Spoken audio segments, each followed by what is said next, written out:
Good morning, everybody, and welcome again to the International Trade Committee.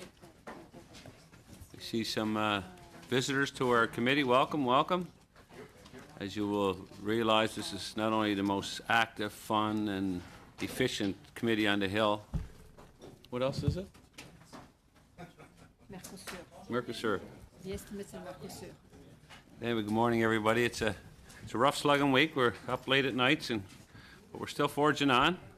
And today we're honored to have the Minister of International Trade, Mr. Champagne. Welcome. Always willing to come and talk before us and tell us what's going on in the rest of the world and giving us some guidance. So welcome again, and you had the floor. Well, thank you, Mr. Chair, dear colleagues, chers amis, collègues, merci d'être là. Dear friends, thank you for being here. Our Deputy Minister, which is here, our Chief Financial Officer, and our Chief Negotiator on Mercosur, Chair. So I'd like to thank them for their hard work and also supporting us this morning in providing answers to all the questions of the member. Let me, if you allow me, Chair, do a very brief statement and then take questions from the members. Je suis heureux, évidemment. I'm really happy to be heard today by the committee in order to talk about a possible agreement, free trade agreement between Canada and Mercosur, between Argentina, Brazil, Paraguay, and Uruguay.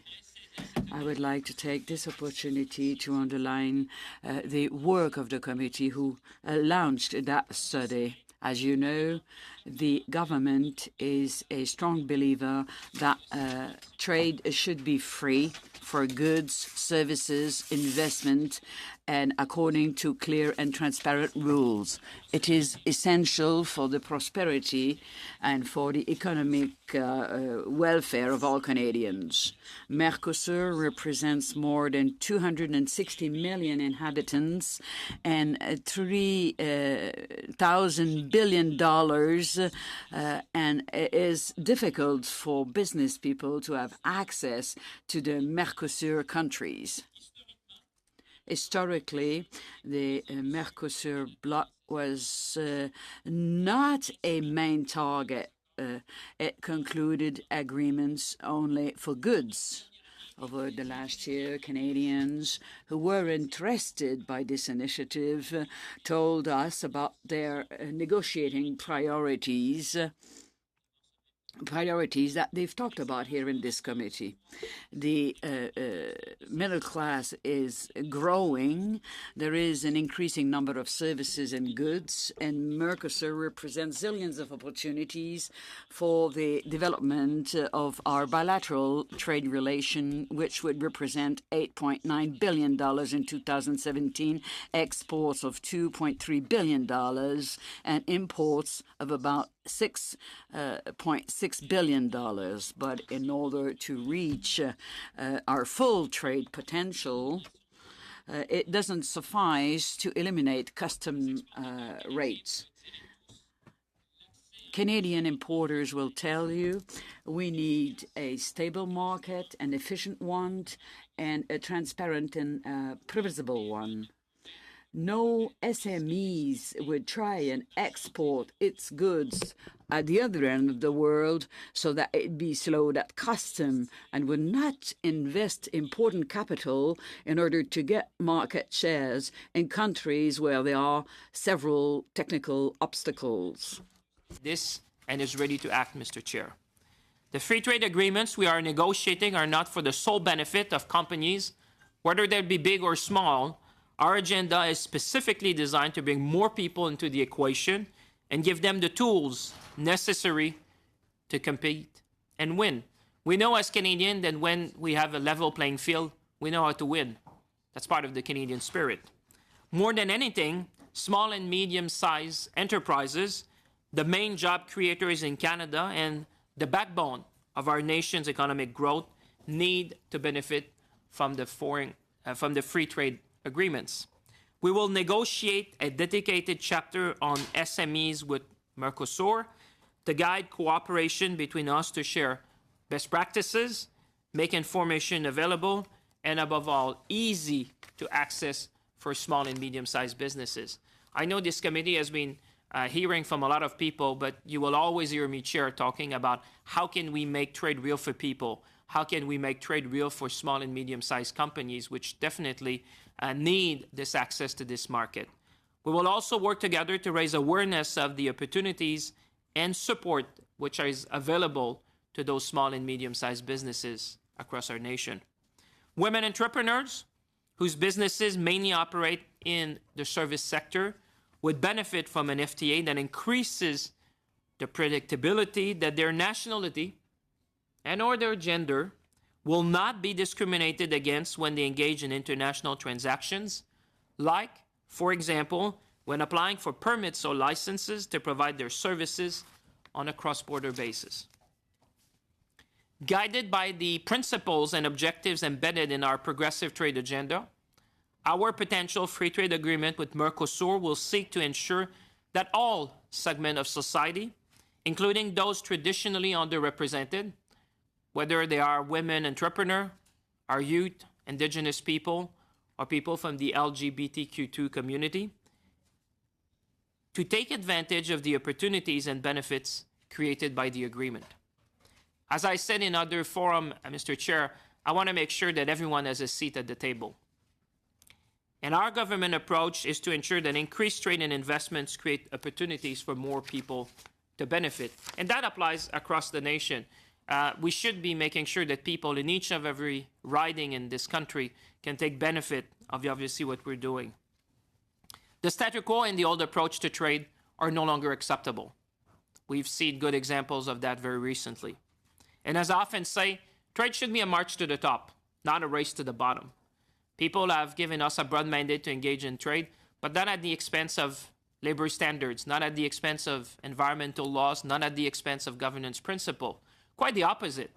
Canadians expect of us that every time we engage, we raise the bar, whether it's about labor standards, whether it's about governance principle, whether it's about environmental standards. And that's how we're making a difference in the world. At the same time, this initiative presents a strategic opportunity for Canada to further our political relationships and progressive trade agenda with a group of countries that we all know is increasingly looking to play a key role in that very important part of the world. It also supports these countries' efforts to promote good governance and build a better economic future for their citizens. When I announced the launch of the FTA negotiations with Mercosur counterparts in Paraguay on March 9, we all agreed to work toward an ambitious, inclusive, and progressive FTA. As a matter of fact, I can confirm to you that we already started discussing, thanks to Anna, our chief negotiator, labor, environment, gender, indigenous peoples, and small and medium-sized enterprises issues at the first round of negotiation, which was held here in Ottawa on March 23rd. And I had the chance to meet the chief negotiators from all the countries and inspiring them to make a difference. In fact, my very first meeting after launching the negotiations in Paraguay was with trade union representatives. And I must thank the Canadian Labour Congress for facilitating those discussions. And I was pretty proud, Mr. Chair, to be, I think, one of the first minister of a foreign government, just the day we announced negotiation, the start of negotiation, to meet with civil society and labor unions. I did that in Paraguay, Chair, and I did that in Argentina before, engaging with labor, making sure that these agreements, everyone should be heard, and everyone deserves to be heard. Back then, I also encouraged negotiators on both sides to consider innovative ways to make this FTA more ambitious and more progressive than any previous agreement negotiated by Canada or Mercosur, to create, in other words, the new gold standard of agreement for the South American region. With Mercosur, we aim to secure a comprehensive, progressive, and inclusive FTA that will serve to diversify our markets and capture emerging opportunities for Canadians for decades to come. In conclusion, this is our long-term vision we have with respect to Mercosur. Je remercie évidemment le comité de m'avoir invité aujourd'hui. I thank the committee for its invitation today, and I'd be very pleased to answer any of your questions. Thank you. Thank you for being timely, because that'll give us lots of room to get some good dialogue with the ministers. And as you stated, you were open to other questions too, anything on the estimates and Mercosur. So We appreciate that. And without further ado, we're going to get going here, and we're going to start off with the Conservatives. Mr. Allison, you got the floor. Thank you, Mr. Chair. And Minister, thank you very much for being here. You've always made yourself available. And I think we invited you to talk about Mercosur. That was like a while ago, and then last week happened. So maybe my questions will be more related to some of the other current events. Let's ask the first question on TPP. Thank you very much for the explanatory memorandum that's in the House now. So I guess my question is, do you think that you see an opportunity to get the implementing legislation before the House before we rise for the summer? Well, I'd like to say thank you, Chair, and to, I'm allowed to call him Dean, I think, in committee. To Dean, we've traveled together, and I think we see along on many issues. Yes, it is my objective to table, to introduce legislation before the House rises this summer. I don't want to take that if people watching us at home or journalists, I misspoke. I meant to say that before the House rises this summer. And we also intend to promptly proceed with ratification. We do want to be in the first wave of countries. You remember that with the TPP, we need 6 countries to ratify in order for the agreement to come into force. And I think we have heard from many sectors of the Canadian economy that they would want Canada to be part of that first grouping so that we are sure to benefit from the first mover advantage. And I'm determined to look forward to that. Great. Do you see us then possibly being able to have this ratified in the fall when we come back, or? Listen, my objective is to, like I said, introduce legislation before the House rises this summer. Then obviously the parliamentary process will have to follow its course, but we certainly want to work expeditiously to be in that first grouping of country. And we are talking, obviously, with other countries of the CPTPP agreement to see that we are in the first wave. Perfect. Thank you. Aluminum steel tariffs. I had a chance to meet with 12 of the largest steel producers in the country yesterday. I know that your Prime Minister also met with them as well. They're just kind of wondering, we have 2 charts, 2 tables, obviously. They're wondering why we can't immediately implement the tariffs on steel and aluminum, given the fact that right now they're at a bit of a, when I say a bit, a huge disadvantage when it comes to tariffs. And that's a whole month open, can have cheap stuff flood into our country. And they're very concerned. It's a very critical stage, and I know you know this. So any thoughts on being able to revisit those immediate tariffs and do something about that? Well, thanks for this question. As you know, we're all seeds of that. This is really Team Canada addressing the issue. I was at the G7 on aluminum yesterday in Montreal, and I will be meeting with representative, I think, of the steel industry today. We had a very quick and strong response to a very bad decision from the U.S. administration when it comes to steel and aluminum. As you know, there's 2 tables, one which will impose countervailing measures of 25% on steel and aluminum coming from the U.S. And there's table 2, which is with respect to some finished good products, some consumer products.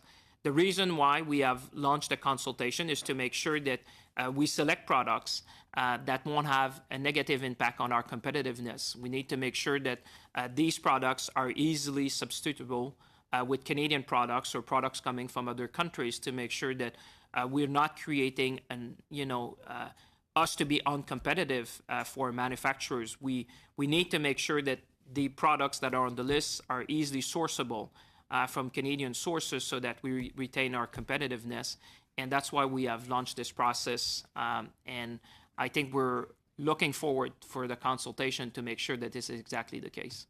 I know that I don't think they have a problem with the consultation as much as the steel and aluminum stuff. And as I said, I know you were meeting with the aluminum guys yesterday.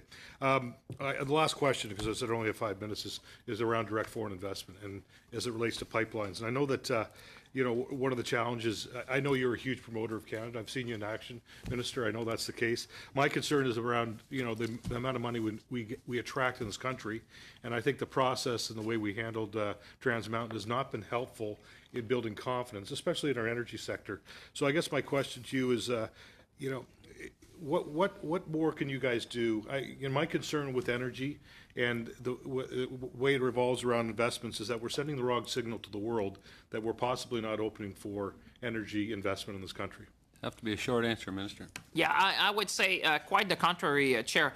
I think that the world saw the resolve of the Prime Minister in this country to get our resources to market.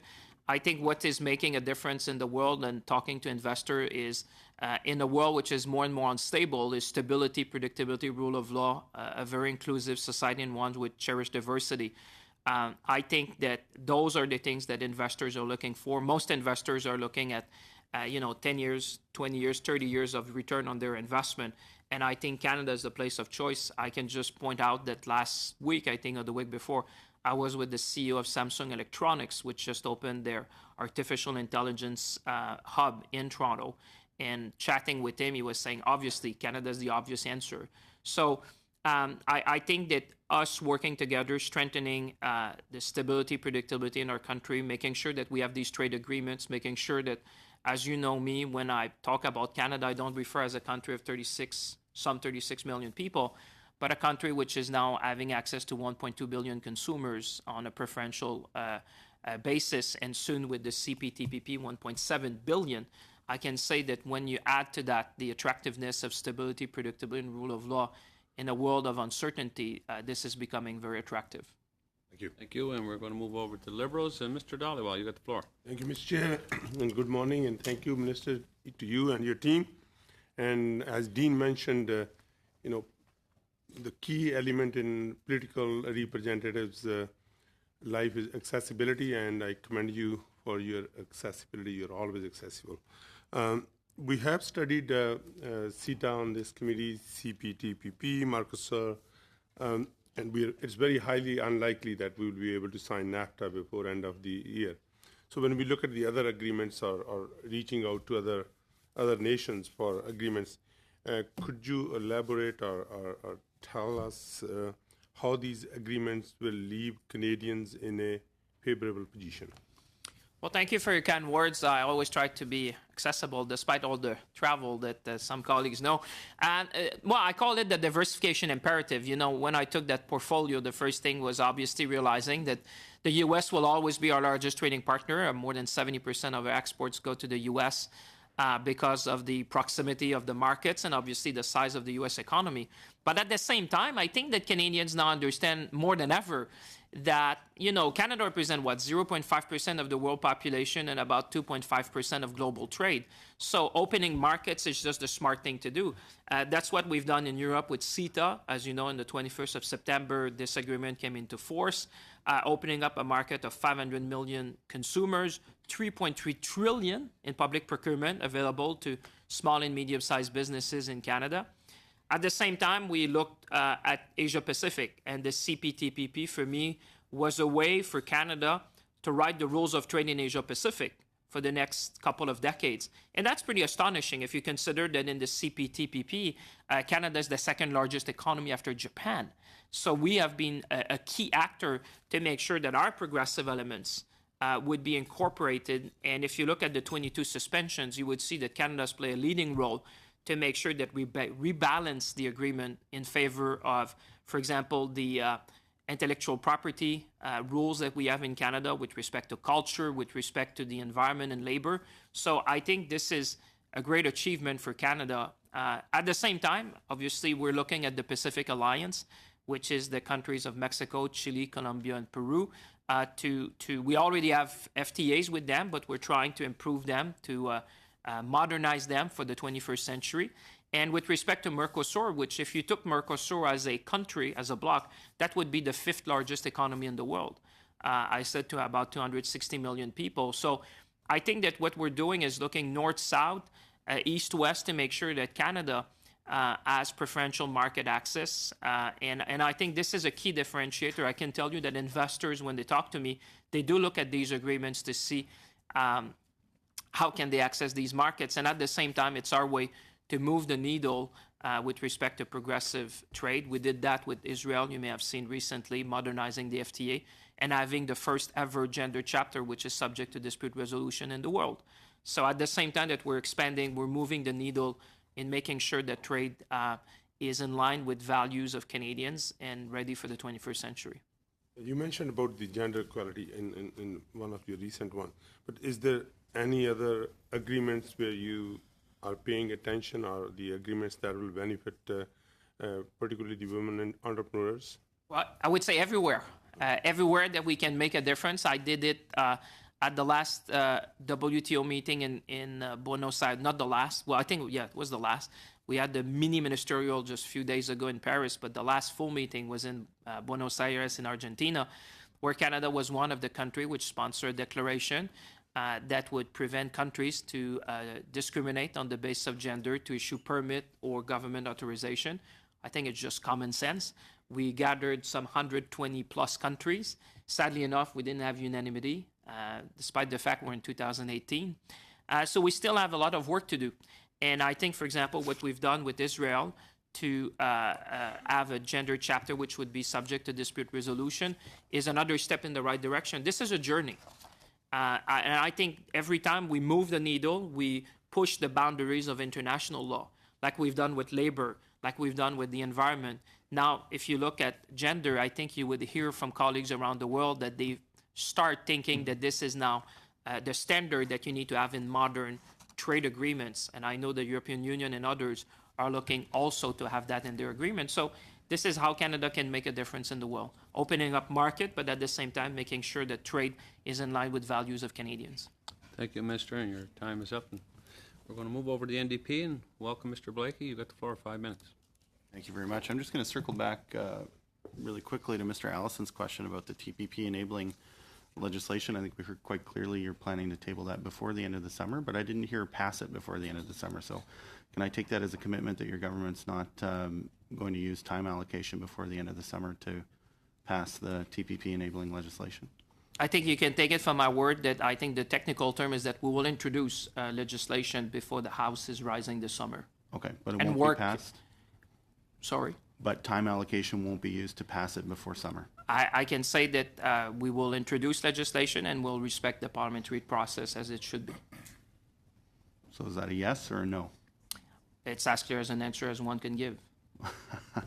Well, you're the government, so I mean, it's the government that decides whether time allocation is used or not. So I And- think it's fair to ask you as the responsible minister. I appreciate it's a whether fair there's question, and plans- my answer is as fair as your question, is to say that we will introduce legislation and we will follow the parliamentary process. Our intention is to have it done promptly, because I think there would be SMEs in your own riding and certainly workers in your own riding which will benefit from having an expanded market. And in my writing that says time allocation should be used to pass enabling legislation for the TPP before the summer. But I'm sure if you were to talk to your constituent, you would find some of them that would say that having a trade agreement opening up market in Asia Pacific is something they would benefit from. All I'm talking about is before summer. I'm not. I can I'm not only talking tell you about we not will passing the introduce legislation in the legislation fall. and we will proceed expeditiously with the rest. Well, that's a disappointing answer. I hear more people in my writing talk about concern about government abusing time allocation than I do people saying that TPP enabling legislation has to be passed by a certain deadline. So we'll have to agree to disagree on that, but I was hoping to get a commitment here today. I am also wondering why it is that workers should feel that they can trust your government when it comes to defending their rights in trade agreements. I mean, my understanding is that prior to the election of Donald Trump, you were meeting with representatives from the building trades who were highlighting important problems with Chapter 12 of the TPP, and the line at that time was that you agreed very much, but geez, it's too bad that the TPP is already negotiated and it's a done deal. Then there was an opportunity to renegotiate TPP, and Chapter 12 didn't change. And Chapter 12, of course, reproduces a lot of the worst abuses of the temporary foreign worker program. It's going to allow companies to be able to bring workers in under all sorts of categories without any vetting or tracking or standards assessment by Canadian governments, whether provincial or federal. So I'm wondering why it is workers feel that they should trust you when you at one point, or your government certainly, were admitting the problems with Chapter 12 and then completely passed up the opportunity to do anything about it when the negotiations for CPTPP came around. I think if you were to talk, and thank you for the question, I appreciate that, because labor is probably the group I meet most often with. And like I said, when we did Mercosur, the first thing, I was the first minister of a foreign government to meet with labor in that country in respect of a trade agreement. Same thing in Argentina. So I think if you were to talk, and I hosted the L7 in Ottawa. Be more focused on the results I'll come to your rather question. than the And I can say window with the dressing. Building Trade Association, I met with them and I even spoke at their conference. And what we're doing is actually taking on board what they wanted. What they wanted was stellar enforcement of the rules we have. We want labor mobility, but certainly we want to preserve the integrity of the labor market in Canada.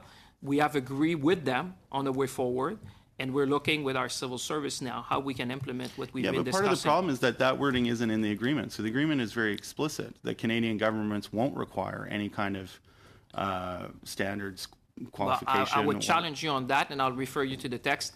The text is very clear that people who come in this country would have to pay the same rates of laborers we have, need to come with experience, they need to be specialized skills, and we're working with the building trade. The concern they The had, text of the agreement says Canada shall grant temporary entry and provide a work permit or work authorization to these workers and will not, A, require labor certification tests or other procedures of similar intent as a condition of temporary entry, or B, impose or maintain any numerical restriction relating to temporary entry. I mean, I think that's pretty clear in terms of Canada's right to impose any kind of test on the qualification of workers coming into Canada.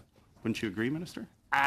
one of the things, I'm quite familiar with the text, by the way, but what I can say is that what we've agreed with the labor, the trade, the Building Trade Association, is to make sure that the enforcement, which is their concern, is enforcement. And I met with them. So you why can- is it, Mr. Blake, why is it sorry, that Mr. investors Blake. get protection in the- Mr. Blake, your time is up, and we're going to move on. And I remind members to, and there's nothing wrong with a bit of debate here, and the minister can handle himself, but I like to see some respect back and forth for giving time for the minister to answer the questions. So have your questions lined up, and no, we're going to move over, and if there's time next round, he can entertain that question again. And we're going to move over to the Liberals. Madame Lapointe, you got the floor. Merci beaucoup, Monsieur le Président. Bienvenue à vous tous. C'est un plaisir. Thank you very much, Mr. Chairman, and thank you very much for being here. It's a pleasure to have you. I have a few questions, 2 questions, 5 minutes. We're looking at Mercosur, Pacific associations. We met a number of witnesses. You've indicated that within the context of Mercosur, develop a gold standard. Now, and perhaps have it extend further on later, perhaps throughout Latin America. You're talking about progressive trade. Well, we know that in Latin America there's quite a bit of political instability currently, and this could have a very strong influence on negotiations. Thank you for your question.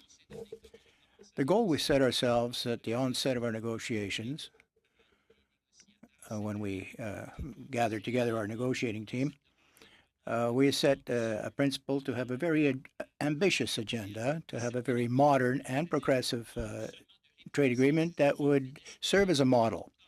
As progressive trade for South America or Latin America, much as we did when we developed CETA. We'll have chapters on the environment, on labor rights, and we're trying to do the same with corporate social responsibility. Develop rules that can develop small and medium-sized enterprise and can model, as I say, the various best practices that we've developed in other trade agreements. Insofar as we're dealing with labor movement or enterprise business sectors, everybody gets the same set of rules. Uruguay is a very progressive country. It was the very first, together with Chile, to develop a free trade agreement with a chapter on gender equality. Canada was the second when they signed on with Chile. And now we would like to set the tone and inspire other countries of the Mercosur potential signees to sign on and to give the tone, if you will. As I was saying to my colleague, Mr. Blakey, earlier, having met with labor and civil society organizations on the very day that we announced it. I mean, a foreign minister comes and meets with unions on the very first day of his visit. So that set the tone, if you will, for the following debates and discussions. I think we've developed quite a bit of momentum around the table to end up with the most progressive agreements possible in that part of the world. Thank you. Second question, different theme. Before coming back to Ottawa, quite happily, I heard that over the weekend you were being interviewed. I heard that interview with ministers of countries of the OECD. We know that we're facing tariffs from our southern neighbors. You're from Quebec, I'm from Quebec. We have a lot of industries that do a lot of processing of both steel and aluminum. Now, yesterday during your interview on Radio-Canada, CBC Early Morning Show, you expressed your concerns on that. Could you share that with us? Yes, well, I was returning from a meeting with the OECD and the International Trade Organization in Paris a few days ago. And of course, I was there when they announced these tariffs, these trade sanctions. The reaction of all partners throughout the world was, other than being very disappointed, they felt the threat to the world economy. In Paris, concerns were very serious. For the very first time, national security was being used to foster protectionism. And this caused a lot of emotion among our partners. This is why Canada, with the EU, decided to work together to send a very clear and concise message to our allies, our partners to the south. Canada is not the problem. Canada is part of the solution. I've repeated it many times. A decision on one side of the border will have consequences and repercussions on the other. There are three big major steel producers, if you will, and they have plants on both sides of the border. And what's rather unique about Canada and the United States is the integrated supply chain that we have on a number of commodities. There are no other economies that are as thoroughly integrated as our two economies, our two national economies. So we must ensure that these tariffs, they will have an impact, and this is why we responded strongly. Well, we took countermeasures, and it's the strongest measures we've taken since the Second World War. So I think the message is clear. It's a strong message. Canada, while being a strong ally and friend to the United States, cannot comprehend why we're imposing these tariffs on the basis of national security. Canada is the largest purchaser of American steel. And honestly, this kind of tit-for-tat tariff war has got no place in today's economy. We are there to defend our industries, our workers. We represent the Prime Minister announced $30 million to reaffirm the integrity of our markets and add some border agents to make sure that there be no slipping and trans-shipping, if you will, to cheat out on the tariffs. And we're going to do everything we can to protect our workers, our men and women in Quebec. It represents a very hard proportion of exports. And then I was at the G7 talking about aluminum, doing the same thing, working with our partners to ensure them that be working hand in glove with them to defend their interests. Thank you.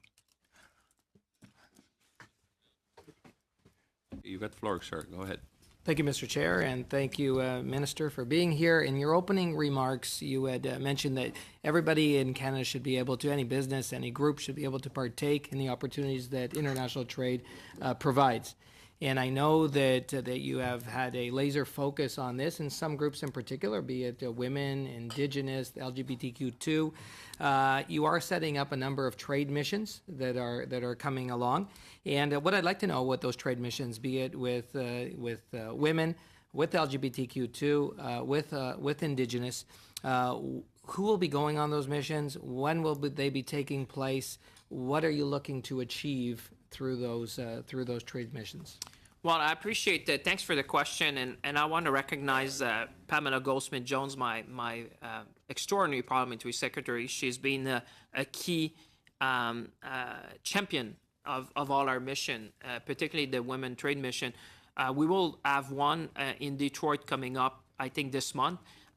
This is not the first trade mission, a women-led trade mission in Canada's history, but it's certainly a very important one. At the same time, we announced that we will have the first ever LGBTQ2 trade mission in Philadelphia later on this month as well. And we will have the first Indigenous trade mission in Canada's history in New Zealand coming up, where we have the Indigenous Congress.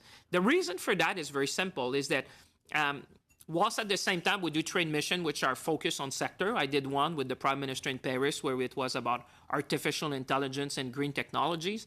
At the same time, we want to make sure that everyone has a seat at the table.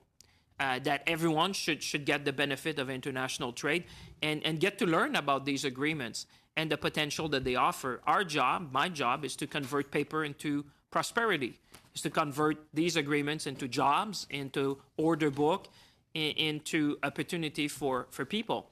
And what we realized is that there were some people which were underrepresented in international trade, and we're trying to address that proactively.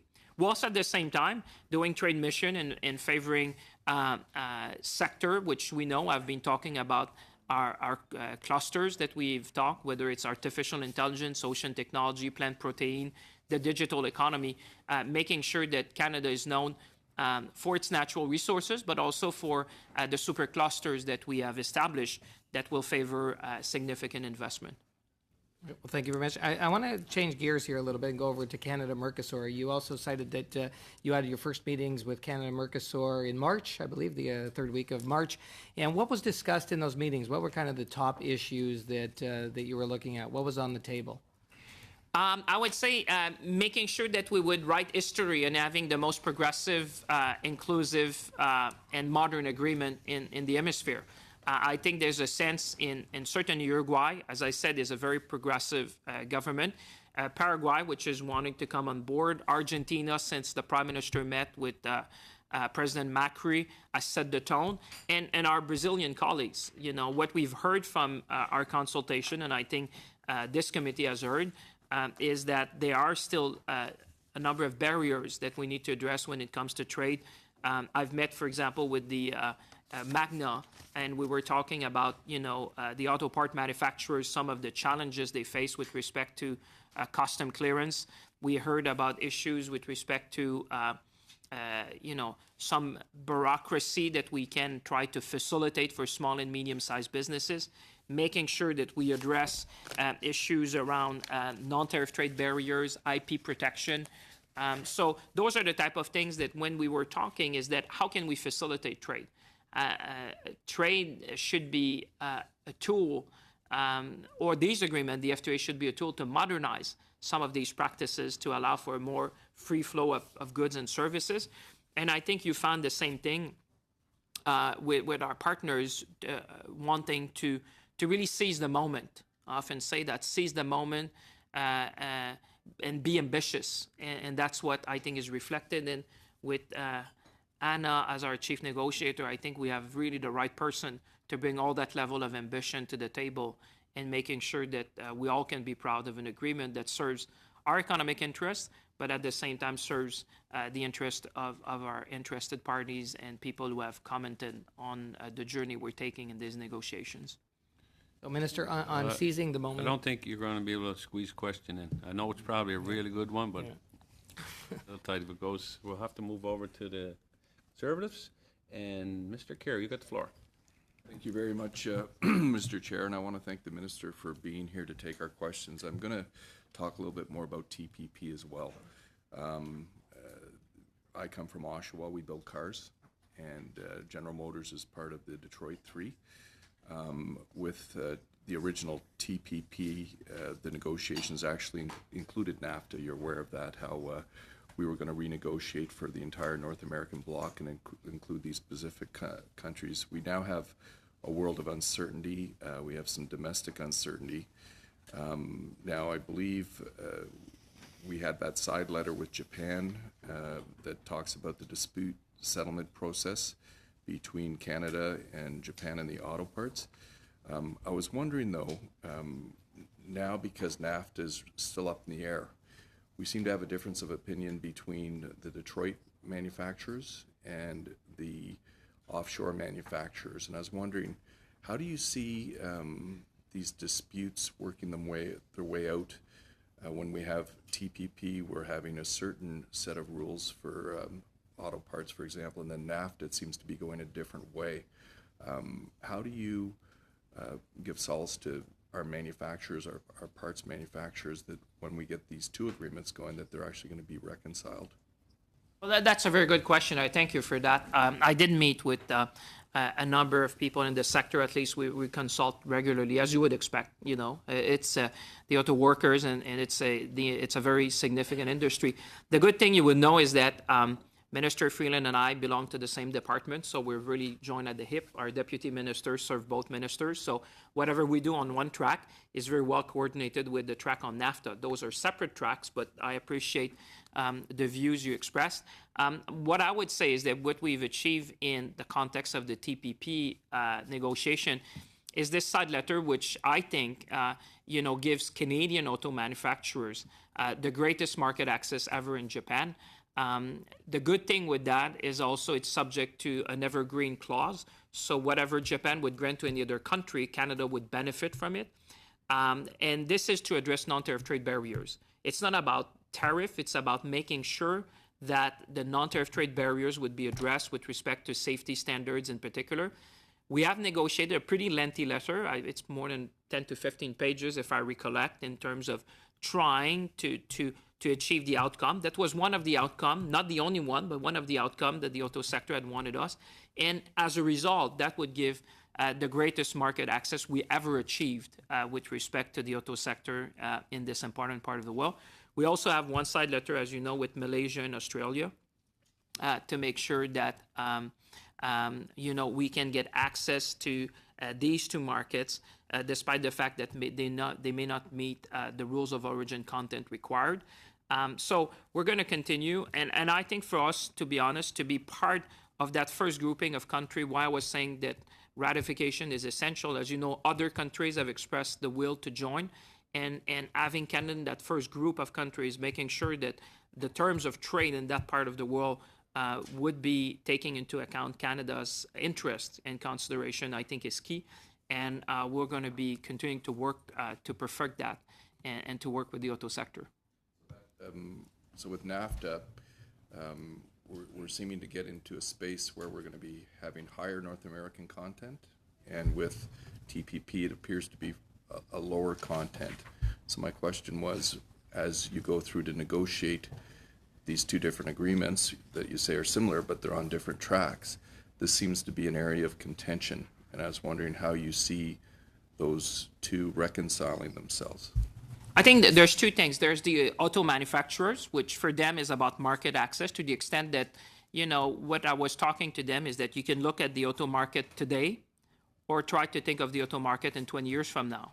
And as you know, this is a field which is evolving quite rapidly with autonomous vehicle and other things. And we'll see, because we know that the D3, for example, they export in China quite successfully. So we'll have to see how this market evolves for them. With respect to the auto part manufacturers, which is also the big thing, for them, their main export market is obviously the D3 market, which would be subject to the NAFTA rules. So when you talk to the people in the sector, they would say that what really matters to them is really the rules of origin and the content requirement with respect to NAFTA. That's why we say it's on separate track, because if you're part of the auto parts manufacturer today, you will have to comply with whatever NAFTA rules we agree to in order to be able to sell to the D3. The access to the market is really something where if the D3 wanted to export in these countries like Vietnam or Malaysia or Australia, how could they access that market? Thank you, Minister. And that's the time. And Minister, you mentioned the potential in Asia, and as you know, our committee traveled to the ASEAN countries. It was a very, very productive, fruitful meeting. And we're just doing our report, and we should have a report done by Thursday, so we're going to be putting it to the House. So we welcome you to take a look at it. There's a lot of observations we've seen when we're in those countries, and huge market, great potential. So we're going to move on to the Liberals, and Mr. Peterson, you got the floor. Thank you, Mr. Chair, and thank you, Minister, and everyone for being with us this morning. I'm just going to pick up on where Mr. Kerry left off, talking about auto, and particularly auto parts. I know that you met with some folks from Magna a couple of weeks, or maybe just end of last week or the week before. Magna, of course, head office is in Aurora. Lots of operations in my riding. I know you were out in the Brampton way. What were the conversations like? What are their top issues? I mean, it's important. Both NAFTA and TPP, of course, are important. But how are they merging the two, and what was that conversation like? Well, thank you for that question. And indeed, I had a very fascinating tour of their facility. They're looking at innovation and how how they contribute to all the innovation, and met with the Magna senior management. Let me just say to the chair, thank you for the work of the committee. By the way, when you meet people internationally and you come back with that feedback, that's very informative as we're trying to get as many data points to inform our course of action. Well, the main discussion was really around Mercosur. They see Brazil in particular as a very attractive, and Argentina, both very attractive markets for the auto part manufacturers. They see a lot of export opportunities. They obviously were sharing with me some of the non-tariff trade barriers that they're facing, and were asking us to try to address them because these are very important markets. I mean, we know, our bilateral trade with Brazil is around $6 billion. So those are quite significant market. And as we look at the uncertainty in some established market, the opportunity or the possibility to expand in new markets is becoming quite relevant. To go back to the question from our colleague before, I think you see people looking more and more to other markets as they see how the global trade environment would evolve with Section 232 investigation, for example, just recently launched on the automobile sector. So I think what you find from the people in the sector is eyes wide open, looking at all opportunities that may present. We did talk about a number of issues around custom procedures, around taxation, trying to facilitate that, a willingness for them to invest more if they could get the certainty and predictability in those markets. So overall, I think the sentiment was encouraging us to push further in these negotiations. And I think, like everything in trade, to try to be first, we need to open markets. And to go back to our colleagues, whatever uncertainty may exist, when you open up new market and you provide certainty, that's what business is looking forward. I know they appreciated your time and meeting with you. More generally speaking, just the capacity of Canadian SMEs to tap into free trade agreements. I mean, getting the agreement's one thing, but then leveraging that agreement to the benefit of SMEs and Canadian employees by that token.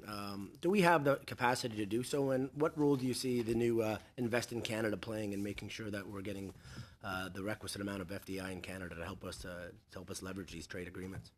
Well, I think there's two parts to your question. The first is, how can we help SME take advantage of the trade agreement? And this is my famous phrase, converting paper into jobs and prosperity. I think we all have a role, and particularly I think of the member of this committee, we should, Chair, if I may, always encourage you to talk about that because, I think although we've signed the CETA agreement, which came to force, we now have the CPTPP, and we're looking at Pacific Alliance, Mercosur, we did Ukraine, Israel. There's still a lot of work to make sure that SMEs across Canada take full advantage of these agreements. When it comes to FDI, clearly we created Invest in Canada because we wanted to be best in class. Understanding that in today's world, it's a very dynamic world. We know that we have organizations at the municipality level, at the provincial level, that were somehow trying to attract. But it's like when we go to the Olympics, I keep saying, we all put the same jacket, the one with the maple leaf behind. And this was to have an organization that would coordinate the efforts that is being done by everyone to attract more, for example, to do signature events, to make sure that we offer a concierge service. I keep saying to investors, think of me as your concierge in Canada. Now, I'm not the only one. So we have a concierge service to make sure that when they come, they can navigate through the different things, whether it's provincial, federal, or municipal. And I think this is a good thing. We're in competition with a lot of people, and making sure, for example, when I go abroad, I talk about the super clusters. This is a great it's a great announcement. It's a great action that we did, and a great thing that Canada is investing in these things. But we need to make it known around the world. That's why you see artificial intelligence we've become like the buzzword. I was the C2 in Montreal, was with Samsung Electronics for their hub in Toronto. We need to make these things known, whether it's on the Atlantic coast with Ocean Technologies and the other supercluster. Thank you. Thank you, Mr. Peterson and Minister. We've got time probably for two more MPs, and we're going to have 2 3-minute slots. Nice try, but I think so. We're going to go to Conservatives. Welcome, Mr. Palouse. You got the floor for 3 minutes. Go ahead. Merci, Monsieur le Président, Monsieur le Ministre.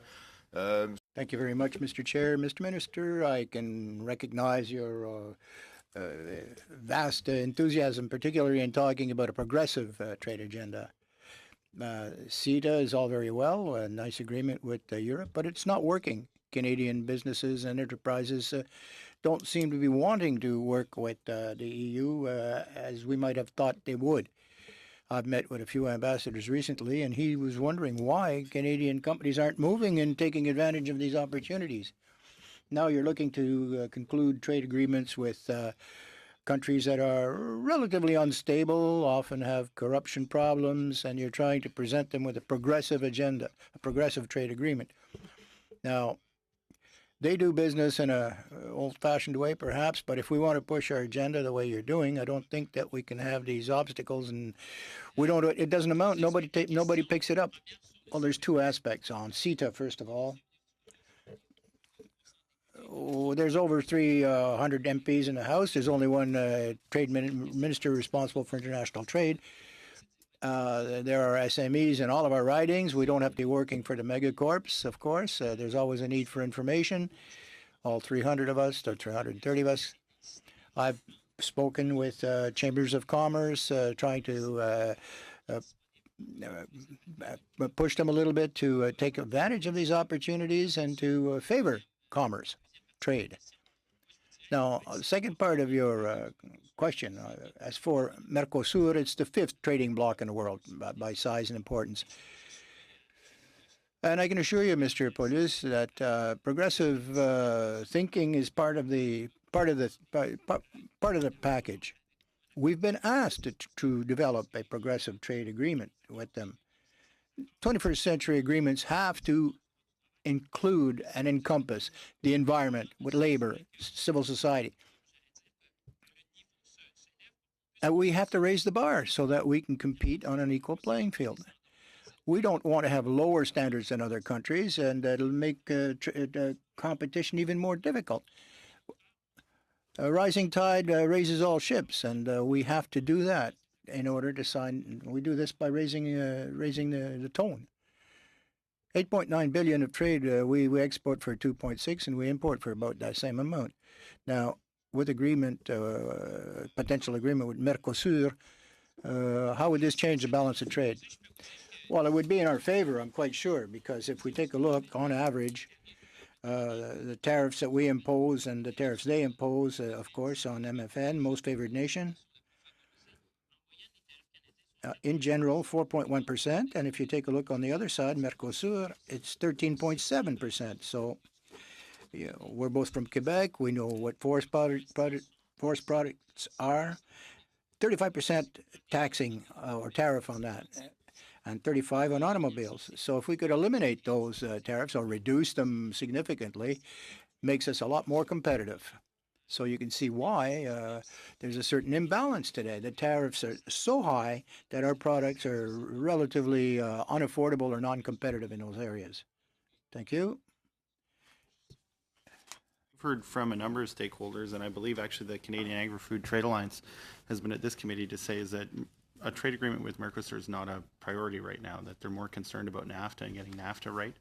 So what's the real justification for diverting your attention away from the NAFTA file? I mean, is it just kind of ideological commitment to getting another trade agreement, or is it busy work for a junior trade minister who's not on the most important file, which is NAFTA right now? I mean, we had an important announcement last week on the new tariffs, and of course, it wasn't you at the podium; it was the Minister of Foreign Affairs. So, I mean, is the Mercosur agreement just partly for the government to be able to say, well, our trade minister isn't on the most important file because he's off somewhere else? Or, you know, what exactly is the sense of urgency for the Mercosur deal when there's so much else going on the trade file that you're not involved in? Well, I'll quote you. If you think that CETA is not important with 500 million consumers, if you think CPTPP is not important... Before you became the minister, I don't think if it's important, CPTPP is 14% of the world economy and 500 million people. Let me answer the question. I would just say, we'll quote you on that when we refer to that.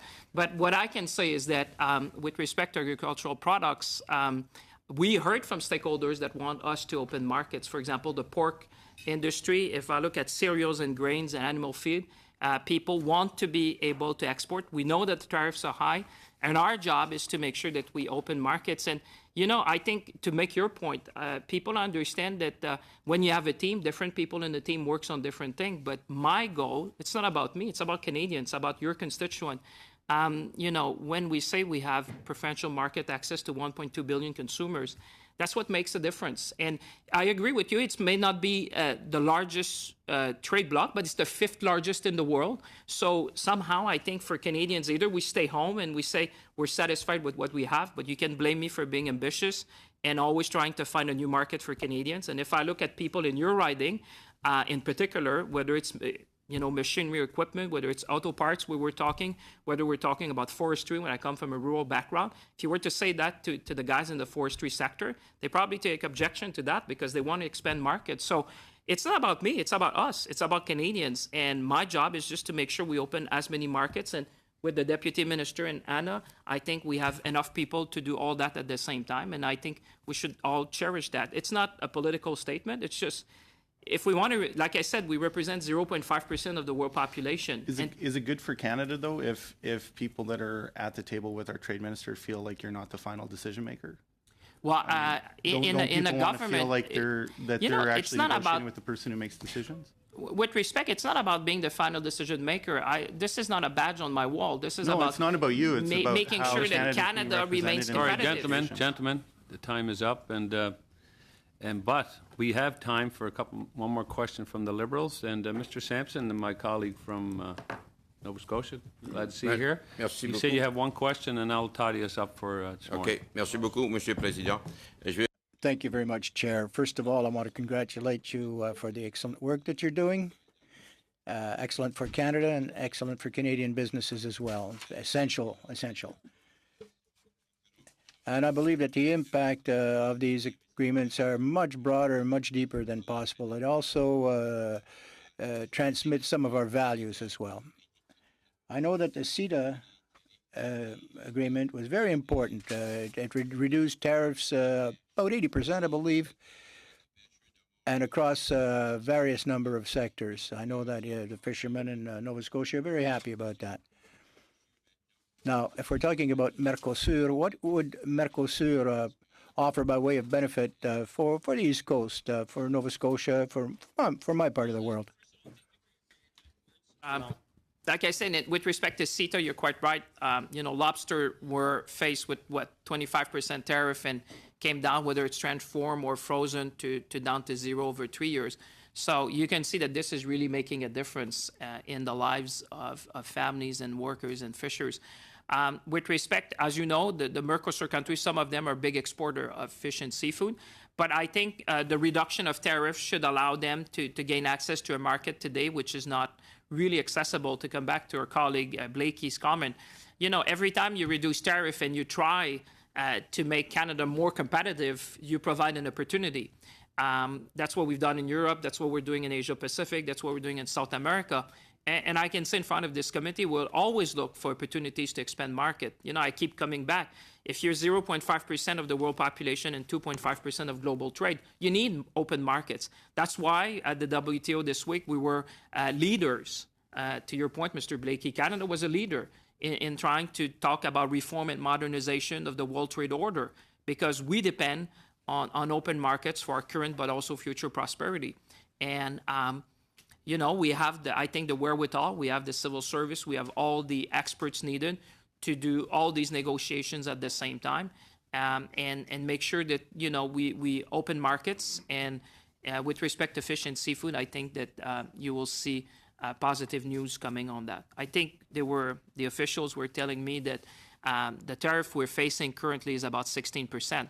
So you start seeing 16%. If we can reduce or eliminate these tariffs, well, somehow you became competitive. And just to the point of Mr. Blakey, you see that in CETA on the fishery sector in Atlantic Canada. I think you know that better than me, Darryl, but it's really making a difference in the life of families in this season and for the future. Thank you, Mr. Sampson. And that pretty well wraps up our time, Minister. Thank you for coming, especially our officials. As we hear when we travel, we always hear that we have some of the best negotiators in the world, and we appreciate them, and we appreciate everybody that's back here in Ottawa making the snowballs for us as best they could, I guess. And so thank you for coming. You're always trying to make it here for us, and you're open to any questions on the floor at all. So anyway, good luck, and that'll conclude our meeting. I just want to tell the committee members that Thursday we're going to review the report of the ASEAN trip and report so we can get into the House in the next upcoming week. So that'll conclude the meeting for today. Thank you very much.